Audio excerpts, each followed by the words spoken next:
മുത്തശ്ശൻ കണ്ടിട്ടുണ്ടോ ആദ്യത്തെ തൃശ്ശൂർ പൂരം? ആദ്യത്തെ തൃശ്ശൂർ പൂരോ? അതൊക്കെ കുറെ കൊല്ലം മുമ്പല്ലേ മോളെ. ഒരു 1796-98 സമയം.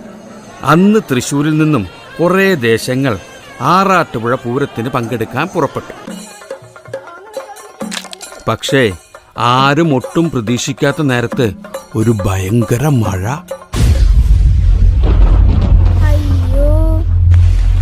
മഴ കാരണം നമ്മുടെ തൃശ്ശൂർ ദേശക്കാർക്കാണെങ്കിലോ ആറാട്ടുപുഴയിലേക്ക് സമയത്തിന് എത്താനും പറ്റിയില്ല. അതുകൊണ്ട് അന്നത്തെ ആറാട്ടുപുഴ നാടുവാഴികള് തൃശ്ശൂർ ദേശങ്ങളെ പൂരത്തുനിന്ന് അങ്ങോട്ട് വിലക്കി.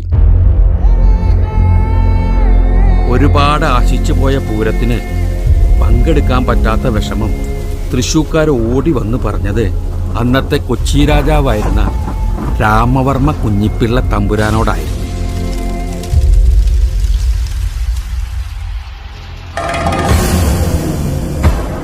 ഈ രാമവർമ്മ തമ്പുരാനെ വേറൊരു പേര് കൂടിയുണ്ട്, ശക്തൻ തമ്പുരാൻ.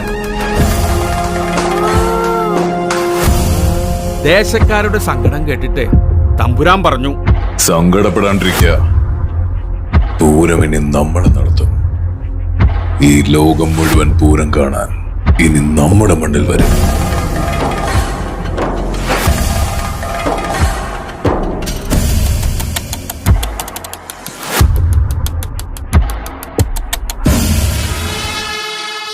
ആറാട്ടുപുഴ പൂരവും തൃശ്ശൂർ പൂരവുമെല്ലാം നമ്മൾ ഒരുപോലെ ആഘോഷിക്കുമെങ്കിലും അന്നത്തെ നാടുവാഴികളുടെ ധാർഷ്ട്യത്തിന് മുന്നിൽ തോറ്റുകൊടുക്കാതെ മാറ്റി നിർത്തപ്പെട്ടവർക്കും തിരിച്ചുവരവുണ്ടെന്ന് തെളിയിച്ച ഒരു ജനതയുടെ കഥയാണ് തൃശ്ശൂർ പൂരത്തിന്റെ ചരിത്രം.